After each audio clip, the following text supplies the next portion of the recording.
Bienvenue dans la deuxième partie de l'épisode numéro 11 de notre super podcast Popcorn Aigre Doux. Coucou les loulous et bienvenue à nouveau. Popcorn Aigre Doux, c'est donc cette émission où deux amis discutent de deux films. On compare cette fois-ci We Need to Talk About Kevin de Linda Ramsey et Mommy de Xavier Dolan sur le thème de relations compliquées entre mère et fils.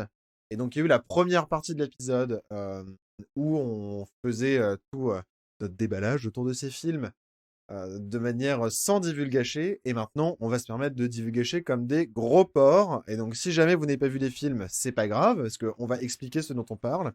Mais si jamais vous voulez ne pas vous faire divulgacher, écoutez la première partie, regardez les films et rejoignez-nous pour cet épisode spoiler. Spoiler alert. Spoiler full. Spoiler full, c'est ça. Divulga plein. Alors, bon, maintenant on peut rentrer dans le Alors vif du Michel, sujet. raconte-nous. Non, on va peut-être pas commencer par les scènes complexes de Non, Deep on va Mill. pas commencer par cette scène. Bon, donc, revenons sur la couleur. Ouais. Parce que dans la première partie, on évoquait brièvement le fait que la couleur, surtout dans We Need to Talk About Kevin, a un rôle important. Non, mais déjà, il y a une omniprésence du rouge et du rouge organique. Que ce soit Oui. effectivement avec la tomatina, avec la confiture, avec du sang aussi parfois, mais vraiment, on évoque ce lien avec la chair rouge sanguinolente. Aussi, l'objet de passion, Oui. il y a toujours un côté aussi... c'est vrai que c'est souvent évoqué aussi avec des aliments. Oui. Sur le fait de manger, il y a de la peinture rouge qu'on lui lance, rouge sang. Euh, Et il y a aussi toujours du bleu, du jaune et du blanc et du noir. Qui sont notamment les couleurs des cibles. Bah oui, parce que donc dans We Need to Talk About Kevin, en fait c'est Kevin qui choisit de faire un massacre dans son école avec un arc. Et donc en fait c'est présent tout le temps. Et je trouve que ça renforce aussi ce côté-là. Que j'ai pas ressenti, moi j'ai vraiment vu ça comme des flashbacks au premier visionnage. Tous les remontées dans le Ouais. passé, et en fait, en lisant sur le film et là en le re-regardant, ça évoquait plutôt des souvenirs et la manière dont les personnages se souvenaient de leur passé. Et c'est pour ça aussi qu'il y a un côté très épuré, un côté un peu irréel parfois dans les souvenirs, où il n'y a pas l'air d'avoir Ouais. forcément beaucoup d'autre vie que la vie des personnages en tant que tels. Et ça, je trouve ça vachement intéressant parce que ça montre, et du coup, le fait que la couleur aussi soit présente tout le temps dans ces scènes-là, ces couleurs-là, ça renforce aussi ce côté irréel, quoi, et presque théâtral. Ouais. Ouais. Non, tout à fait. Et juste pour terminer sur la couleur, enfin pour ajouter un petit truc, ce que je trouvais intéressant, notamment vis-à-vis du rouge, c'est qu'en fait, même quand Kevin fait son massacre et qui tue des gens, notamment son père et sa petite sœur, euh, on voit un peu de sang, mais pas Ouais, tant que ça. En fait, le rouge, il est beaucoup plus présent dans les autres ouais, scènes du film où ça va être de la tomate, de la peinture ou des ouais, trucs comme ça. Souvent en gerbe, même t'as des gens qui jettent un gros seau de peinture rouge sur la maison ouais. de la mère et sur sa voiture, un peu pour la couvrir du sang, dire qu'elle est responsable. Mais pour aussi rajouter à ce que tu viens de dire sur le fait que c'est un peu des souvenirs avec un côté irréel, j'avais lu que l'auteur du livre dont ce film a été adapté, une de ses inquiétudes vis-à-vis de ce projet de film tiré de son roman, c'était de bien s'assurer que le personnage principal, le personnage d'Eva, soit montré comme un narrateur un peu pas complètement fiable, juste parce que c'est un être Hmm. humain, pas pour dire que c'est pas une bonne personne, mais parce que le roman écrit sous forme épistolaire, là où le film fait plus des allers-retours dans les souvenirs d'Eva, et je pense que cette omniprésence des couleurs qui ont une signification forte c'est moi ça me rappelle un petit peu ce fait quand tu sais, on a très vite tendance à avoir des faux souvenirs ou à modifier nos souvenirs. Enfin, les souvenirs changent avec le temps. Et le fait que nous, les êtres humains, on est des êtres qui cherchent du sens Mm. un peu partout. Que du coup, le fait que la mère se souvienne que le rouge était omniprésent, que ces couleurs liées à la cible de l'arc soient omniprésentes, c'est un peu comme ouais, une espèce de un signe annonciateur, mais aussi Ouais, ouais, elle se raconte l'histoire, elle cherche du sens aussi. D'ailleurs, le film se termine sur elle qui ouais, demande à Kevin pourquoi, qui est une question ouais, qui est absente tout le long du film. Et elle lui demande pourquoi, et lui, il lui dit en fait, je sais pas. Je veux que tu m'expliques. Pourquoi? J'avais une raison, mais j'en suis plus aussi sûr. Et en fait, on voit qu'elle, elle cherche à donner du sens à ça. Et donc elle l'imagine sous son prisme à elle, qui est donc de sa relation avec son fils.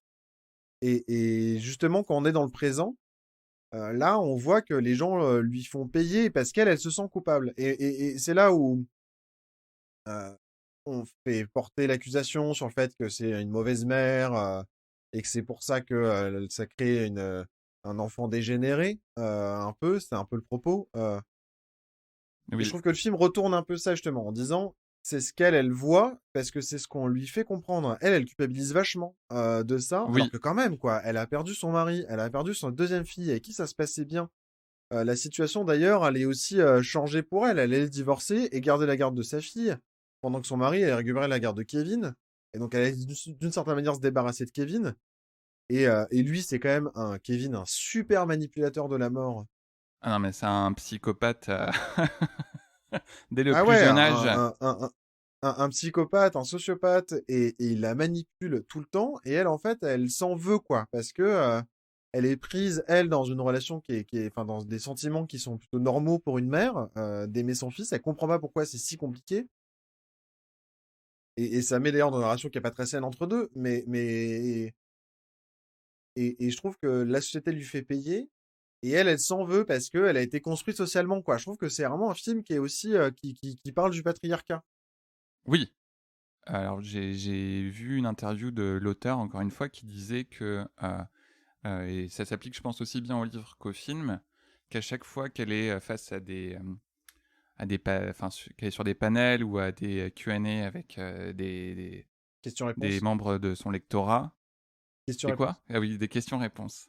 Des questions-réponses avec des membres de son lectorat, elle se rend compte qu'il y a toujours cette espèce de scission entre deux équipes, où une équipe pense que la mère est fautive, et l'autre équipe qui pense que que le fils est fautif. Et à chaque fois, on lui demande de se C'est positionner. quoi la vraie truc, quoi? Ouais. Oui, et elle dit, bah, si je vous l'ai pas dit dans 400 pages, c'est que je vais pas vous le dire maintenant. Et en fait, je trouve ça intéressant. Et c'est peut-être ce que je voulais dire dans la première partie en disant ça reste dans l'imaginaire du complexe d'Oedipe et aussi d'un peu de cet imaginaire de ce que doit être la relation mère-fils. euh, Parce que malgré tout, bah, il y a cette partie de la société qui pense Mmh. que la mère est fautive. Et c'est représenté dans le film. Mais pas tout le monde non plus. Et d'ailleurs, il y a une scène qui est assez touchante avec un des jeunes qui a été blessé par son fils, mais qui a survécu, Oui, et qui est un peu la seule personne sympa, quoi. Alors que le mec, c'est lui qui a souffert physiquement. Il est en fauteuil, et parce qu'il s'est fait tirer des flèches dans les jambes, quoi. Et il vient la voir. Attendez! Bonjour, Soweto. Je voulais savoir comment vous allez. Ça va? Merci. Tu as l'air en forme. Ouais, les médecins disent qu'il y a une chance que je remarche. C'est super. Prenez soin de vous, Madame K. Et elle a du mal, mais en même temps, tout le monde lui fait pas payer, quoi. Et il y a presque aussi là-dessus un ouais, côté générationnel, où c'est que des adultes qui lui font payer. Et les enfants, ils sont ou curieux ou neutres ou gentils. Mais oui, au pire, ils sont neutres. Mais ils lui font pas payer, quoi. ouais. Puis même son mari lui Ouais. reproche constamment de pas nouer des liens plus forts avec leur fils. Non, mais merci, quoi. Le mari, quand même, qui est le seul moment où lui, il a qu'une relation super facile avec son fils tout le temps. Le seul moment où c'est compliqué, c'est quand Kevin est malade et que du coup, il a une relation un peu privilégiée pour la première fois de sa vie avec sa mère, où elle lui lit Robin des Bois. Et lui, dès qu'il fait, il utilise ça pour lui acheter un arc et récupérer l'amour de son fils, quoi. Oui. Et genre, je trouve que c'est horrible. Moi, j'étais hyper triste pour Eva en disant, non, mais merci, quoi. Elle en chie tout le temps, ce moment où c'est un peu sympa. Alors certes, ça se fait au détriment du père, mais qui lui a la relation sympa tout le temps. Et ben lui, il utilise ce qui a marché avec entre Kevin et sa mère pour se le rapproprier, quoi. Ouais. Mais tu vois, à la fin, Kevin, il finit quand même par tuer son père. Ouais. Et il y a une espèce de... Enfin, la scène où il se fait attraper par la police, donc où la mère, donc Eva, a reçu un appel à son boulot, en tout cas c'est ce qu'on comprend, lui disant d'aller au lycée parce qu'il se passe un drame. Et en arrivant, au début, elle pense que... Elle se dit, ah, mon fils est en danger. Et en arrivant devant le lycée, elle comprend que son fils est probablement impliqué dans ce qui se passe. Et quand il se fait arrêter par la police, lui, il se met en scène. Hein. Ouais. Lui, il regarde sa mère dans les yeux avec une espèce de jouissance. Ouais. C'est assez perturbant. Mais encore une fois, il cherche à la manipuler, quoi. C'est comme quand enfant, elle pète un plomb et elle le jette contre un mur et il se pète le bras. Ouais. Où elle s'en veut à mort, et lui, il la manipule vachement, il utilise ça pour la manipuler. Justement, en révélant pas le secret et en Oui. créant un secret entre eux, quoi. Un secret dont elle est fautive. Mm. Et puis malgré tout, à la fin, il arrive à la voir que pour lui. Ouais. Parce que même à la fin, elle se retrouve donc à lui rendre visite régulièrement à la prison et de même repréparer sa chambre en attendant qu'il sorte de prison. Ouais, sa chambre à l'identique aussi. Oui, identique. Ça va pas très fort dans cette famille. Ouais, c'est clair. Et alors que je trouve que dans Mommy, il y a un côté beaucoup plus clair sur le complexe d'Oedipe et il a Oui. vraiment voulu montrer ça.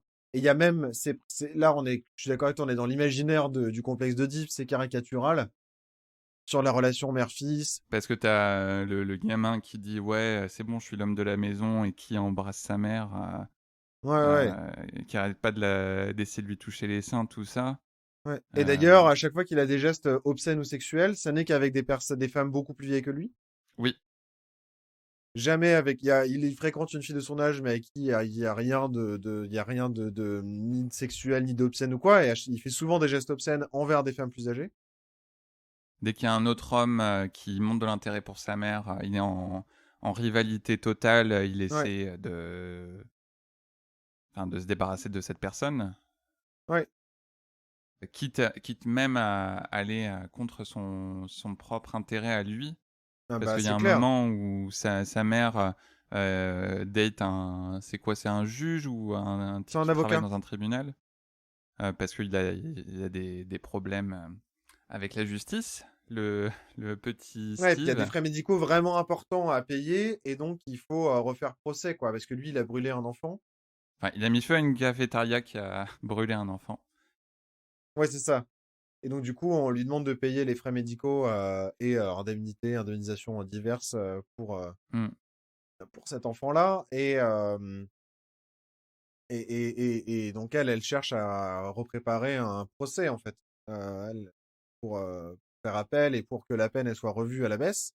Ouais, parce que elle est sans le sou, elle a pas de job, elle est vraiment en galère pour s'en sortir. Elle a en plus son fils à sa charge. Et puis, c'est des gros montants. Je sais plus, c'est 250 000 $, 150 000 $. C'est énorme. Mm. Regarde, il n'y a pas des mille solutions. Là, maman, elle a des jobs à droite, à gauche, mais pour payer l'épicerie puis les billes. Pas une poursuite, pas un avocat. François, tu me lâches pas, mon Stivo. Maman, elle a besoin que tu sois là pour elle et vice-versa. OK? Et lui, effectivement, dans une scène d'ailleurs qui fait super référence à Lost in Translation, c'est plutôt Lost in Miserland d'ailleurs, j'ai mis ça dans mes notes.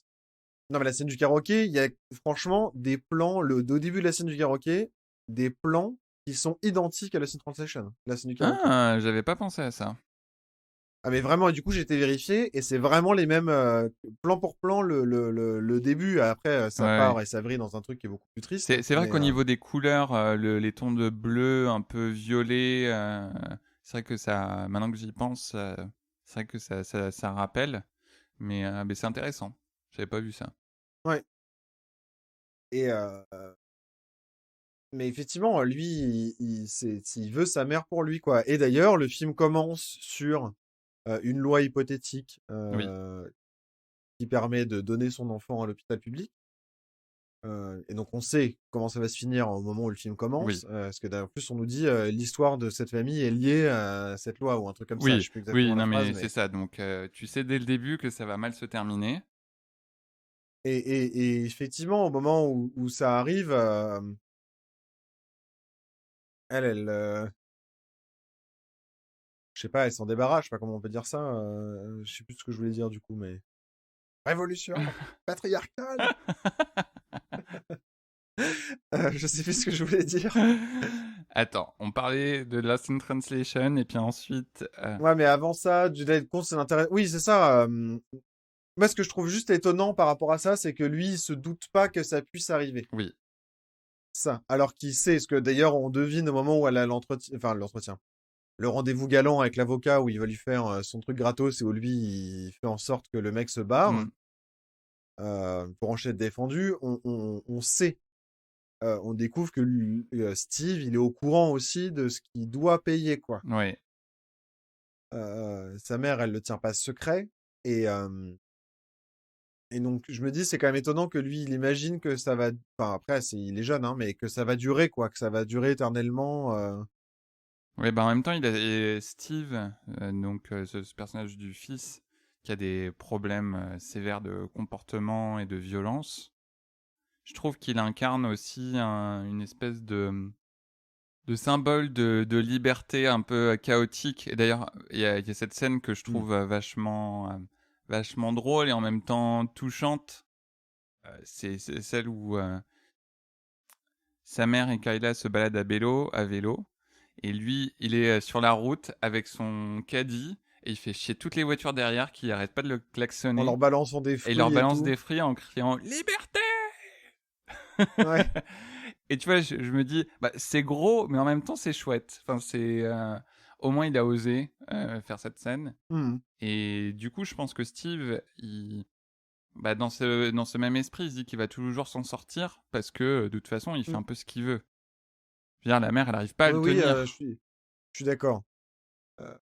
Non, non, mais je comprends ce que tu veux dire. Mais évidemment, ça se finit pas bien, Ouais. quoi. Bah, d'ailleurs, je pense que moi, ma vision dans ce film, ce qui fait basculer la mère, ce qui lui fait dire en fait, je peux plus, c'est le moment où il fait sa tentative de suicide dans le magasin.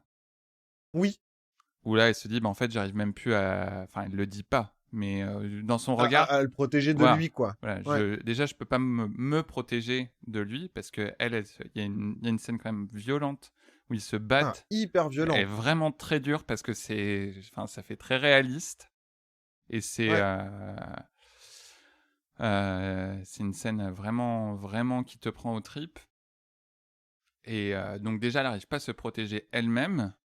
Mais là, elle arrive même plus à le protéger lui. Et je pense que c'est là où elle se dit, Ouais. je peux plus, quoi. Ouais, ouais. Non, t'as raison, j'ai pas identifié que c'était à ce moment-là, mais effectivement, je pense que ça, c'est au moment de sa tentative de Mm. suicide. Oui, où lui, effectivement, il sent que de toute façon, ça peut pas bien se finir, quoi. Et même la scène finale, Oui, c'est lui qui essaye de se barrer de l'hôpital dans lequel il est enfermé, l'hôpital psychiatrique, c'est aussi une forme de suicide en faisant ah ça. oui, C'est une tentative désespérée, mais ça peut pas marcher. Et, et c'est, pour moi, il y a un côté suicidaire, quoi, de fuite en avant, qui, de toute façon, pour lui, se terminera ouais. jamais. Alors, il y a aussi un truc hyper étrange. Je trouve que toute la scène de la projection dans l'avenir, où en fait il est heureux, il a son diplôme, il va à Juilliard et tout ça, c'est un peu ridicule. Et en plus, pourquoi est-ce que Xavier Dolan choisit d'interpréter son personnage plus vieux alors qu'il se ressemble pas du tout? C'est pas Xavier Dolan qui joue son. Ah bon, mais même, il est pas dans une micro-scène? Parce que quand il le joue beaucoup plus vieux, non, mais il y a une scène intermédiaire. Je suis sûr que c'est lui, non? Non, il me semblait avoir vu que c'était pas lui. Mais c'est vrai qu'il Ok. choisit un autre acteur qui, je trouve, ressemble pas beaucoup à Antoine Olivier Pillon, qui joue Steve. Alors qu'il a déjà 15 ans et il a déjà une tête de petit gars, quoi. Bon, je dis pas que ça aurait été difficile de faire croire qu'il ait 30 ans, mais Non, mais il a plus une tête d'enfant comme dans le non. clip de Xavier Dolan, d'ailleurs, le clip d'Indochine, Ouais, College Boy. où il se fait crucifier, Ouais, là, j'aime beaucoup ce clip. où là, il ressemble à un enfant, Oui. quoi.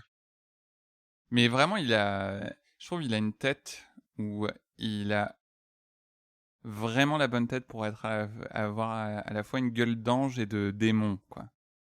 Pour déployer une énergie chaotique, tu veux dire. Oui. Steve, c'est un violent. Hein, c'est un bon petit gars, là. Il a bien du charisme, mais... Quand tu pètes une fuse, sors-toi de là, parce que ça joue rough. Non, mais c'est quand même. Moi, je suis aussi vraiment admiratif de son jeu dans ce film. Hum, hum, hum. C'est vraiment impressionnant. Non, tout à fait. Et c'est très bien joué. Et l'actrice aussi qui joue Killa, Oui, qui est aussi une actrice avec laquelle Xavier Dolan a beaucoup tourné, elle est excellente aussi. ouais.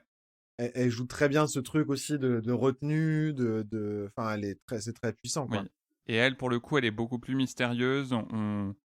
On essaie de comprendre ce qui lui est arrivé parce que Ouais. c'est une ancienne prof qui se retrouve en congé sabbatique, mais on se doute. Enfin, on arrête travail forcé parce qu'elle peut plus, quoi. Oui, c'est ça.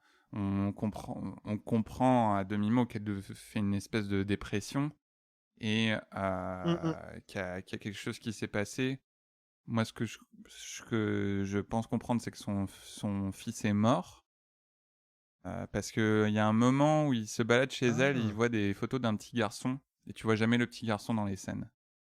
Tu vois que sa petite Ah, fille. c'est vrai, j'avais pas fait attention à ça. Et je pense que du coup, ça explique d'autant plus la relation qu'elle noue avec Steve, parce que elle a aucune Hmm. raison en soi de devenir une espèce de seconde maman Oui, pour ce gamin qui est hyper turbulent, qui pourrait lui apporter que des problèmes, et qui est même violent avec elle à un moment. ouais. Oh ouais, la vache. Cette scène, elle est troublante, hein, aussi. Oh là là, oui.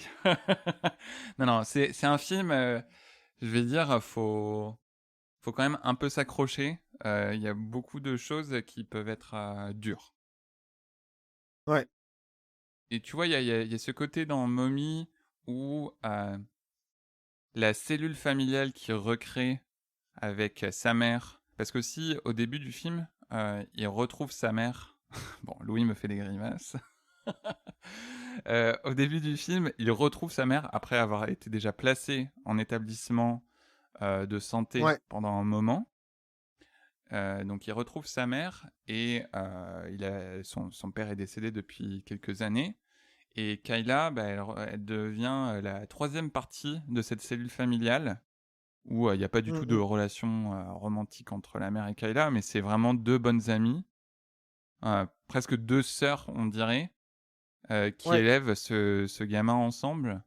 Euh, et, et où à la fin, bon, quand ça se termine, c'est un peu le retour à la réalité où Diane a donc La mère. fait placer Steve en hôpital et où Kayla vient la voir une dernière fois avant de quitter le quartier pour lui dire que Oh, c'est horrible. Mais c'est ça aussi qui est dur, c'est que même leur relation à L2, elle se elle se détricote. concrétise pas, quoi. Ouais.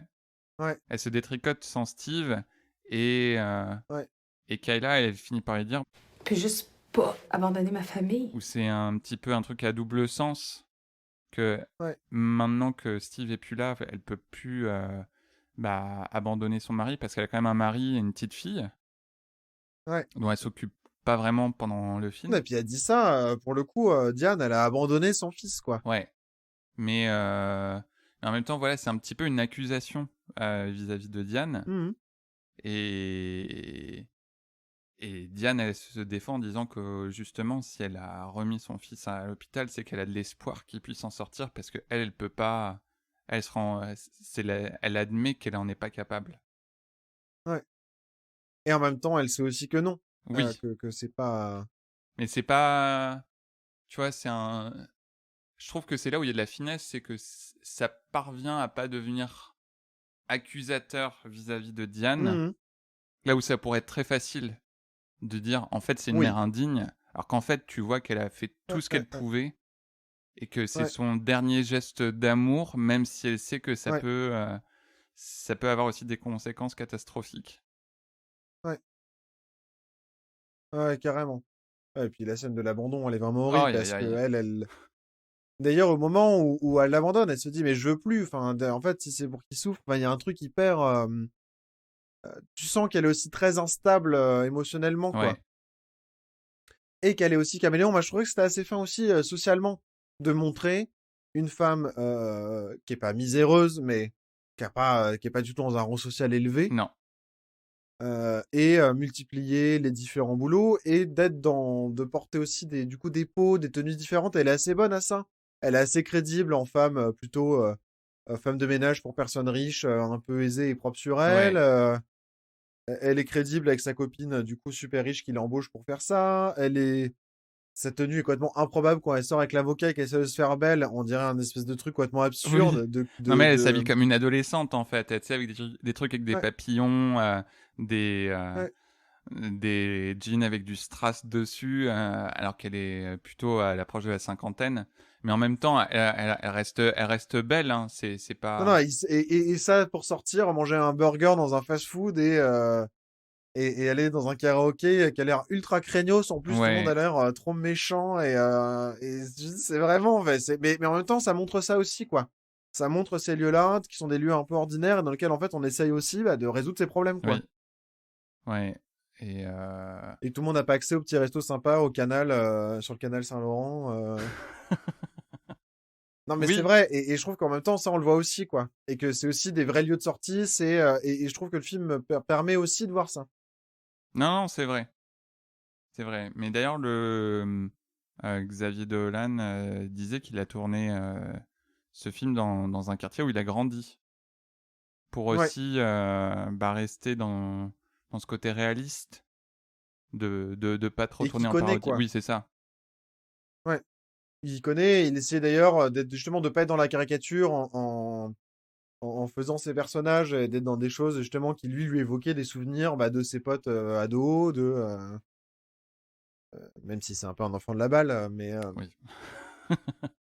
je pense qu'il a jamais eu, il s'est jamais vraiment soucié, lui, de réussir à manger le soir, mais c'est pas grave.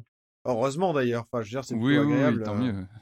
Nous non plus, on s'est jamais posé la question si on allait réussir à manger ce soir et c'est plutôt agréable Oui, comme sentiment, quoi. c'est ça. On va pas prétendre qu'on est... On est super prolétaire, d'accord. Voilà, je sais pas si t'as des choses à ajouter, toi, sur l'analyse de ces films. Moi, c'est plus une remarque que j'ai au niveau du jeu de Tilda Swinton dans We Need to Talk About Kevin, où ce que j'ai vraiment aimé, je trouve que c'est un de ses plus beaux rôles, et je trouve qu'elle te montre vraiment la vie d'une personne qui a limite plus vraiment l'envie de vivre, mais qui s'accroche Ouais, juste parce qu'il faut. Et tu vois que chaque moment est juste une souffrance pour elle, ouais, mais carrément. sans partir dans la caricature et non plus trop le pathos, mais à vraiment un truc de... Mais c'est même très dur, du coup, à regarder, parce que pour le coup, dans We Talk About Kevin, il n'y a pas d'espoir, quoi. Non, Et ça se voit, et d'ailleurs, elle abandonne, en fait. Au moment où on le voit à la scène du procès aussi, où son occasion va faire appel, elle dit non, on fait pas appel parce qu'elle accuse aussi, elle veut assumer cette responsabilité, se sentir responsable de son fils. Et, et du coup, là, elle avait déjà abandonné, quoi. Son mari est mort, sa fille est morte, et son fils est en tôle, et c'est un psychopathe, et elle se sent en même temps responsable de lui, et responsable de ce qu'il a fait, et parce elle s'en veut, quoi, de cette relation, etc. Et donc, du coup, c'est fini, quoi. Il y a un peu, il y a un peu, maintenant, faut plus qu'assumer, et si les gens lui crachent dessus, c'est un peu aussi parce qu'elle a cherché, quoi. oui, oui, non, et c'est presque, je dirais, elle, dans son cas, ça se rapproche presque du martyr à la fin, où Mm, mm. elle se voit, je pense, un peu comme une martyre, où tu sais, même Ouais, quand... alors ses voisins sont horribles avec elle, notamment à chaque fois qu'elle croise les parents d'un des enfants qui a été tué, euh, ils lui font vivre un enfer, genre ils vont la claquer dans la rue, ils vont prendre les œufs qu'elle s'apprête à acheter et les briser dans la boîte. Et elle décide d'acheter les œufs brisés pour ensuite se faire une omelette où elle est obligée de retirer chaque écaille. Donc il y a un côté où aussi elle accepte cette souffrance, peut-être parce que ça lui donne encore une forme de raison de vivre, je sais pas. Une espèce Ouais, d'énergie. c'est ça. Moi, je pense qu'elle se sent aussi le devoir d'expier le péché de son fils, Ouais, quoi. Et c'est pour ça que je trouve que le film est fin, parce que euh, moi, je me dis que c'est vraiment très injuste à son égard.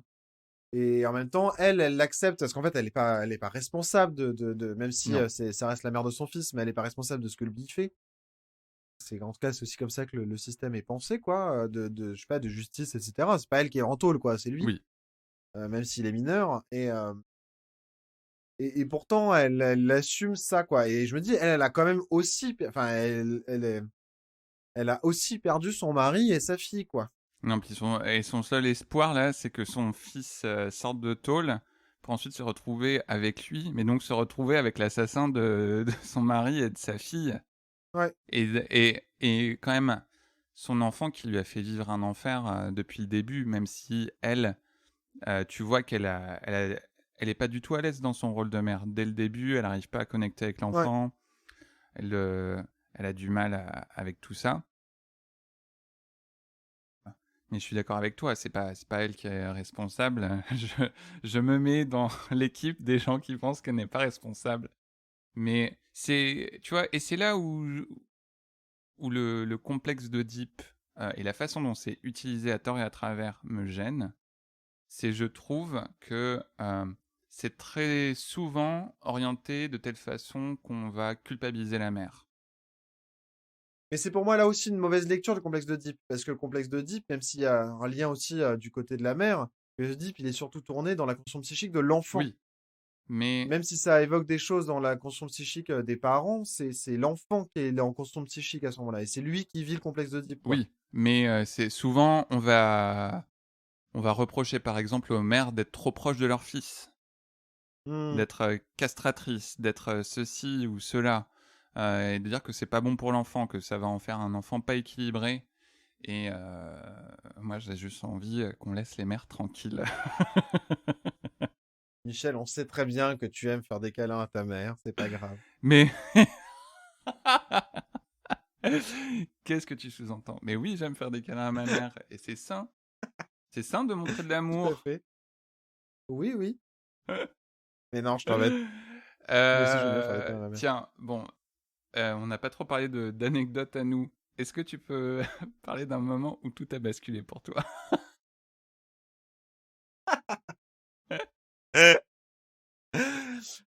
Évidemment. euh, Non, moi je pense, hein, c'est pas de moment où tout a basculé, mais c'est le moment où on prend une décision et que du coup ça s'arrête, qu'il n'y a pas d'autre solution à ça. Oui, Euh, et par exemple, les décisions concernant les études, où c'est des engagements, c'est des premiers choix qui ont des impacts sur la vie qu'on peut faire, pour lesquels en plus il y a 1 milliard de personnes qui nous recommandent de faire ceci, cela. Enfin, c'est compliqué et en même temps, c'est notre avenir à nous. Et, et même si les parents sont indicatifs, on va dire, avec le choix des études, la décision, on nous demande à nous de la prendre, y compris avec les injonctions qui vont avec, de la part de la famille, des parents, des amis, de tout ce qu'on veut. Et, et je me dis que les choses, par exemple, auraient pu être vraiment différentes dans ma vie si j'avais fait des choix différents à ce moment-là. ouais, Et c'est là où je pense, moi, à quelque chose où justement, où ça bascule, quoi. Où il y a un acte qui est définitif et sur lequel on peut pas revenir complètement en arrière ouais.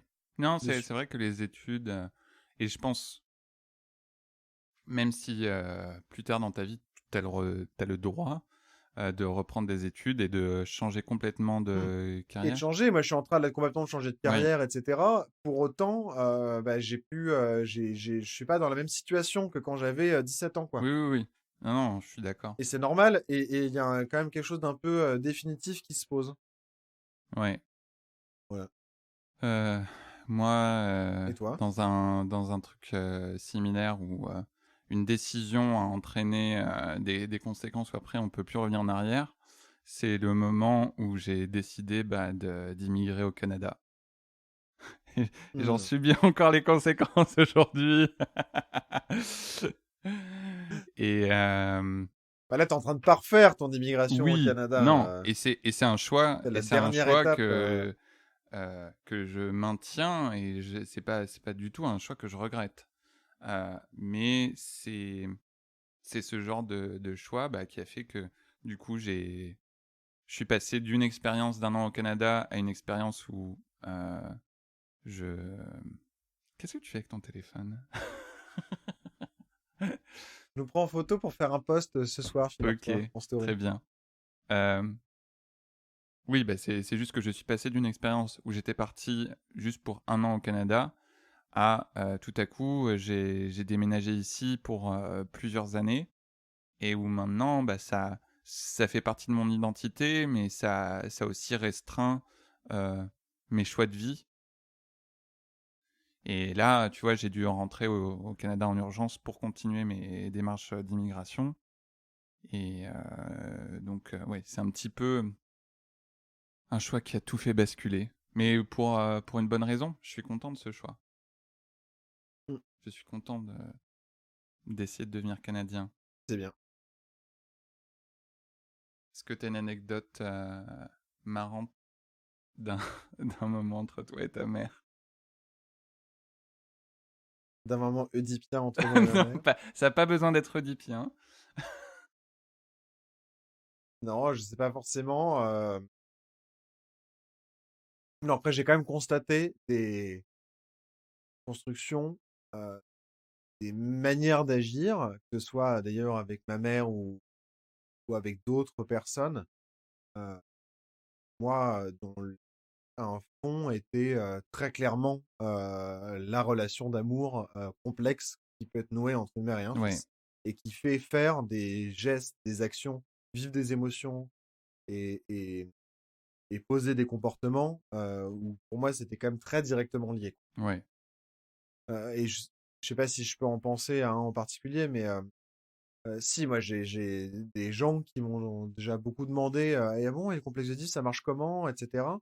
Et où je raconte du coup ce que moi j'en pense et dans ce que j'en sais. Après, je suis pas expert, hein, je suis ni psychologue ni rien, hein, mais de ce que moi j'en ai compris. Et où on me dit «Ah oui, oui, d'accord, bon, bah, je pense que c'est un peu n'importe quoi». Et après, du coup, je me dis: «C'est quand même étonnant qu'on m'ait posé cette question-là». Et je regarde la personne et la relation que cette personne a avec sa mère. Et en fait, on est complètement dans un truc où la personne cherchait désespérément l'amour de sa mère, tout en sachant pas comment l'avoir, etc. Et il y avait une espèce d'obsession par rapport à ça. Je me dis, non, mais quand même, quoi, c'est super flagrant, par exemple. Euh, mais encore une fois, et c'est pareil, il y a aussi plein d'autres choses qui rentrent en ligne de compte. Mais quand même, la relation d'amour, enfin, c'est pareil, que ce soit avec la mère ou avec le père, l'amour qu'on cherche auprès de ses parents, il est, il, il est fondamental pour les enfants. Je pense pas qu'un enfant, et là-dessus, c'est peut-être une expérience quasiment universelle, je ne veux pas dire universelle parce que j'en sais rien, mais dans un sens qui est quasiment universel, de rechercher l'amour de ses parents. Et du coup, Hmm, quand on l'a pas, ça provoque des choses en termes de construit psychique super particuliers, parce qu'on ne peut pas imaginer, je pense, en tant qu'enfant, qu'on n'est pas aimé par ses parents. Et donc, du coup, on cherche les témoignages de ça, quoi. Et en même temps, on a besoin d'être rassuré aussi sur l'amour qu'on nous porte. Et du coup, on cherche des témoins de cet amour, et ce qui peut provoquer des trucs hyper euh, fucked up, quoi. Des trucs un peu tordus dans la manière dont on se conçoit nous, on conçoit l'amour, etc. Et je pense lié à cette relation fondamentale qui est celle de l'enfant et du parent. oui. Non, mais ça, je suis d'accord avec toi que de toute façon, la relation entre l'enfant et là où les personnes qui l'élèvent est fondamentale dans la construction de sa personnalité, euh, et voilà, des choses qui composent son environnement mental. C'est juste pour dire qu'il y a juste le complexe d'Oedipe, je pense que c'est un peu réducteur. Mais c'est pas pour autant que ça ne peut pas s'appliquer à beaucoup de monde ou quoi que ce soit. Oui, puis encore une fois, moi je suis pas expert, enfin, ni toi, mais on n'est pas expert en construction psychique et en complexe d'Oedipe, etc. Enfin, Non, tu vois, mais c'est juste des choses, c'est pareil. Tout ça est aussi issu d'un imaginaire qui m'est communiqué non seulement par mes lectures, mais aussi par la culture populaire, les films que je Oui, regarde, les musiques que j'écoute, etc. Ça me forge une image que moi j'imagine être le contexte de Deep, mais en vrai je sais pas oui, quoi. oui, oui. Non mais c'est ça. Mais j'essaie de penser à une anecdote marrante. Une, anec- une anecdote d'amour slash haine avec ma mère. Non, j'aime ma mère. Mais c'est pas pour autant qu'elle m'énerve pas par moment. Euh, En même temps, c'est un sujet qui est difficile, hein. Bah ouais, Franchement, c'est ça. sortir une anecdote un peu fun sur l'amour-haine avec les parents. Ouais, non mais et du coup c'est marrant de se dire, même en y réfléchissant, je sens que c'est un sujet sensible sans forcément que ce soit des choses. Parce que c'est très intime Ouais, aussi. c'est Moi, je super pense à des intime. trucs, mais je me dis en vrai, j'ai pas forcément envie de dire ça à tout le monde, quoi. C'est des trucs qui me regardent moi, qui Oui, sont aussi des choses qui m'ont touché moi, ou fait plaisir, ou blessé. Mais en tout cas, j'ai pas vraiment de recul ouais, ouais, sur ouais, ça, ouais. parce que c'est un rapport qui est très direct, quoi. Mm. Mais bon, sinon, on peut aussi terminer cet épisode-là et donner notre avis, un autre avis sur le film de manière un peu plus complète. Je pense que c'est une très mauvaise idée, Louis. On va essayer de trouver une anecdote sur nos mères. Alors, donnons un S'il n'y a avis. pas une anecdote quand t'étais petit où tu t'étais perdu dans un magasin ou je sais pas quoi, il n'y a pas une histoire comme ça dit quelque chose? Non, et ça c'est pas particulièrement avec ma mère. C'est plutôt c'est l'abandon en général, se sentir abandonné par tous, par toute ta famille Non, bon, c'est pas très drôle, on le mettra pas dans dans une l'épisode. ville bretonne inconnue. Non, et tout ça parce que moi j'avais décidé de sortir du magasin pour voir un truc ailleurs. Ils m'ont cherché partout, ils ont fini par me retrouver. Ah, c'est une anecdote d'amour-haine avec ta mère, gentille, mais un peu marrante. C'est celle que tu racontes dans l'épisode sur la Dupri, où t'avais volé un rouleau de chewing-gum dans un magasin en Allemagne, Ah oui, oui. et où ta mère t'avait forcé et te foutre la honte devant tout le monde en forçant à mettre 2 euros là où il y avait le paquet de chewing-gum. Ok, oui, c'est une bonne anecdote. Bah, moi j'ai une autre anecdote avec mais là où c'est plus c'est accidentel, où ça va faire référence un petit peu à l'épisode d'Halloween, où on avait fait des séances de spiritisme dans ta chambre à Lille. Et un soir où j'étais venu dormir chez toi, on était un peu flippés. On avait entendu des bruits de pas qui se rapprochaient de ta chambre, parce que la chambre de Louis était en haut d'une longue série d'escaliers. Mais c'était au milieu de la nuit, et on s'attendait pas à ce qu'il y ait quelqu'un qui vienne. Et du coup, Louis et moi, dans un élan d'instinct de survie, alors Louis a saisi un sabre en bois, et moi j'ai saisi une paire de ciseaux, et on s'est caché derrière la porte, prêt à attaquer. Et quand... Je sais plus si on a ouvert la porte, ou si la porte s'est ouverte. En tout cas, en fait, derrière la porte se trouvait la mère de Louis, à qui on a fait très peur. Une belle frayeur. Et je me souviens, elle nous a dit: non mais vous étiez prêts à me tuer. Mais promis, on savait pas que c'était elle. C'est ça. On pensait juste que c'était un monstre. Voilà. Oui, c'est ça, Dans un notre monstre bonne fantôme logique zombie. rationnelle d'adolescent, on s'est dit Non, mais la franchement. seule explication possible, c'est que c'est un monstre dans les escaliers ou un voleur, et on va être des héros en attaquant cette personne. C'était en fait la mère de Louis. Ouais. Donc, Qu'est-ce que t'en as pensé, Michel, toi, du coup, de ces films? bah écoute, moi ce sont deux films que j'ai vraiment apprécié revoir. Euh, Où le deuxième visionnage de ces films, j'ai vu d'autres choses. Je l'avais dit dans la première partie, mais il y avait plusieurs parties de ces films que j'avais oubliées. Et du coup, de revoir ça, bah aussi quelques années plus tard, j'ai eu un autre regard sur ces films. Et pour moi, c'est souvent la marque de films de qualité, ou d'œuvres de qualité, c'est que lorsque tu les revisites, tu y découvres d'autres choses.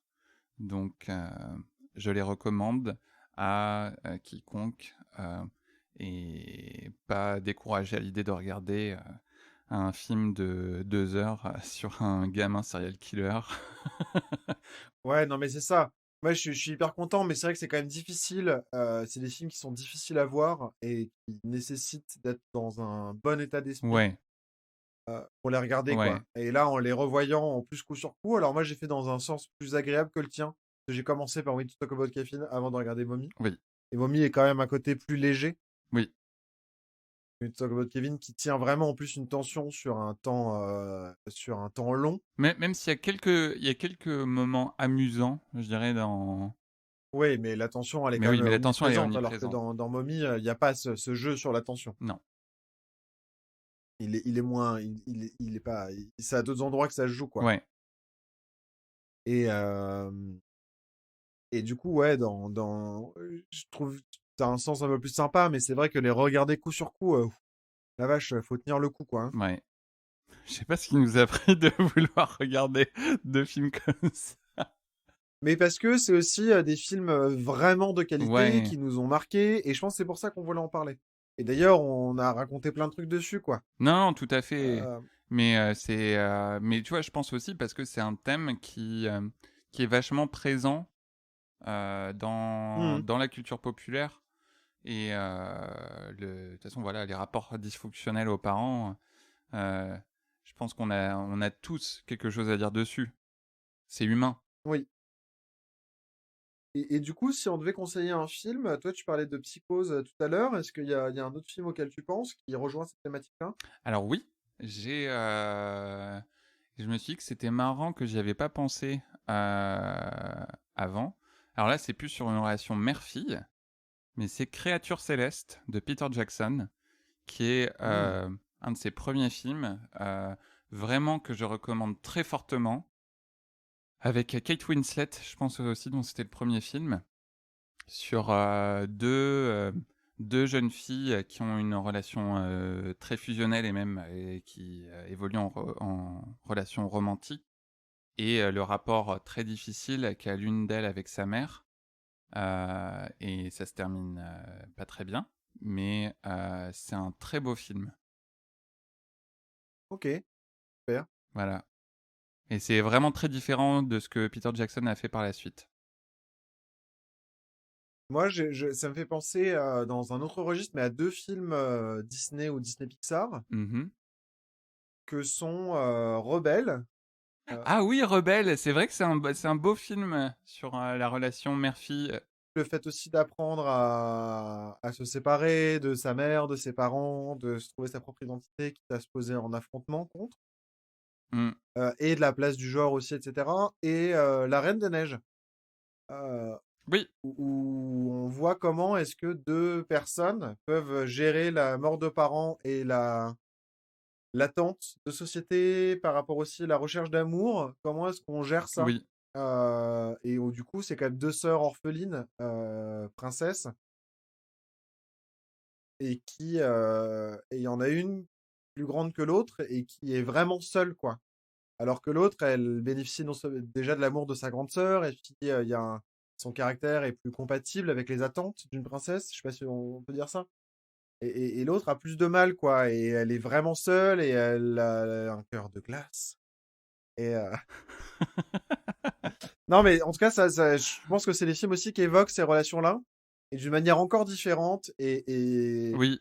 et qui peuvent permettre aussi d'être des supports, par exemple, pour en parler avec les enfants quand on est parent, ou quand on est enfant, de pouvoir en parler avec ses parents. Mm. Ah non, mais c'est vrai que là, tu dis un Rebelle, j'aimerais bien le revoir parce que j'avais beaucoup aimé Mm. ce film. Ouais, il Je est l'ai chouette. trouvé pour le coup très touchant. Et c'est beaucoup plus feel good que tous les films que j'ai recommandés, à savoir et même Créature Céleste et Ouais, c'est les pas deux vraiment autres. feel good, Créature Céleste. Non, non. Au moins, Rebelle et La Reine des Neiges, vous pouvez voir ça ouais, en famille. C'est vrai que je trouve, tu vois, c'est le genre de sujet dont on devrait pouvoir discuter sans forcément partir dans les trucs hyper dark. Mm, Ce sont des relations complexes et donc qui ont plusieurs niveaux, mm. euh, plusieurs points d'entrée. Mais vice-versa aussi, par exemple, parle de ça. Enfin, je trouve c'est une thématique, quand même, la famille, c'est Oui, une thématique qui est très, très présente dans les films Disney, et d'une manière générale, je trouve vraiment dans le cinéma américain. On parle de famille tout le temps, particulièrement dans le Tu cinéma. penses pas dans le cinéma français? Si, cinéma américain et français, mais pas trop dans des choses qu'on voit moins. Je trouve qu'en cinéma américain, c'est vraiment omniprésent. Et tu regardes là, d'ailleurs les Disney, il y a vice-versa, mais ça peut être aussi Le Roi Lion, La Petite Sirène, on parle de ça. C'est-à-dire, il y a quand même une Oui. obsession de la famille, quoi, dans tous ces films-là. Et par exemple, les films Disney, c'est aussi frappant parce que il y en a quand même pas mal qui sont tirés de contes traditionnels et dont ce rapport familial ou parental est présent, mais pas accentué à ce point, quoi. Alors que là, je trouve que c'est vraiment, ça apparaît très clairement, quoi. On fait un film sur ça, Mary Poppins, enfin, je sais pas, il y a un truc, et t'as Oui. juste, alors c'est aussi parce que c'est destiné à des enfants et que la société des enfants, c'est aussi la famille. C'est un aspect vraiment important dans un construit social des enfants, la famille. Mais je trouve que c'est quand même vraiment présent. Ouais. Non, puis il y a tout ce fantasme sur l'idée de l'orphelin d'un ou deux parents qui doit se construire en dépit de la société. Même Harry Potter, c'est ça aussi, hein. C'est un peu ce truc de montrer à quel point un enfant sans ses parents, il est mis en danger de mort. Et il a du coup beaucoup plus de mal à se construire. Mais du coup, ça en devient presque un fantasme parce que du coup, dans les Disney, c'est presque un schéma qui revient sans arrêt. Ouais. Mais voilà. Bon, merci en tout cas d'avoir écouté cet épisode part 2 de Popcorn Aigre 2, numéro 11. Non, mais tu te rends compte, C'était est-ce super que bien de parler, j'adore parler des mères. Pardon. ça fait quasiment 1 an qu'on fait ça? Et bah, ça fait 1 an, mais on est qu'à notre 11e épisode parce qu'on a fait une pause cet été et qu'on a décidé aussi de se caler sur un rythme d'une année de janvier à janvier plutôt que de faire un rythme bâtard de décembre à Oui. décembre. Mais le premier épisode de Batman, on l'avait enregistré effectivement mi-novembre, même si on l'avait Bah fait ouais, sortir en c'est bien décembre. ce que je me disais. Ouais. C'est fou! Ouais, 1 an de Popcorn Aigre Doux. Wouh! Et d'ailleurs, on va pouvoir célébrer qu'on ça parce fête que tu ça. vas bientôt revenir en France et donc on va pouvoir se manger du Popcorn Aigre Doux. Oui!